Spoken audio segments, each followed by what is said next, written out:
নমস্কার বন্ধুরা, বাংলা গল্পের সোনাঝুরিতে সকলকে স্বাগত। শুধু বন্ধুরা, নিত্য নতুন ভিন্ন স্বাদের গল্প শুনুন, উপভোগ করুন, সঙ্গে থাকুন। প্রিয় বন্ধুরা, আজ আমরা রবীন্দ্রনাথ ঠাকুরের একটি মজার গল্প শুনব। গল্পের নাম পচা ডিম। একদিন শান্তিনিকেতনের পাশের গ্রামের এক গৃহকর্তা নিমন্ত্রণ করলেন রবীন্দ্রনাথ ও শান্তিনিকেতনের শিক্ষক ক্ষিতিমোহন সেনকে। দুই অতিথি খেতে বসেছেন। গৃহকর্তা খুঁটিনাটি সমস্ত বিষয়ে লক্ষ্য রেখেছেন, অতিথিদের যাতে কোনো অসুবিধে না হয়। খাবার থালার পাশে সাজানো অনেক বাটি, তাতে বিভিন্ন রকমের খাবার। তার মধ্যে একটিতে ছিল ডিমের কালিয়া।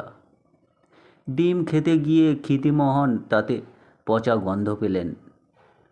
তাই তিনি বাটিতে ডিমটি নামিয়ে রাখলেন এবং মনে ভাবলেন, গুরুদেব যা করবেন তিনিও তাই করবেন। এই ভেবে তিনি রবীন্দ্রনাথের দিকে আর চোখে দেখতে লাগলেন। তাকিয়ে কি দেখলেন ক্ষিতিমোহন? দেখলেন রবীন্দ্রনাথ ওই পচা ডিম মুখে পুরে দিলেন। এই দৃশ্য দেখে অবাক ক্ষিতিমোহন। এক প্রকার বাধ্য হয়েই চোখ বুজে পচা ডিমটা মুখে পুরে দিলেন। ডিমটা খাবার পর থেকেই তার শরীরটা কেমন যেন করতে লাগলো। ভোজনান্তে আশ্রমে ফেরার পথে ক্ষিতিমোহন গুরুদেবকে জিজ্ঞাসা করলেন, এই পচা ডিম কি করে খেলেন গুরুদেব? আমার তো খাওয়ার পরেই বমি পেয়ে গিয়েছিল, এখনও গা গোলাচ্ছে। রবীন্দ্রনাথ কথা শুনে বললেন, ডিমটা তুমি খেয়েছো নাকি? আমি তো খাইনি। কথা শুনে ক্ষিতিমোহন জিজ্ঞাসা করলেন, সে কি, আপনি খাননি? তবে যে দেখলাম আপনি ডিমটা মুখে তুলছেন।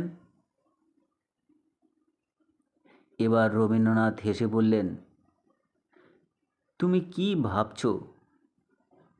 ওই ডিম আমি খেয়েছি? আসলে ডিমটা আমার দাড়ির ফাঁক দিয়ে একেবারে চাপা কানের মধ্যে চালান করে দিয়েছি। এখন ওটাকে বের করতে পারলে বেঁচে যাই। গুরুদেবের মুখের কথা শুনে ক্ষিতিমোহন তো অবাক। তো বন্ধুরা,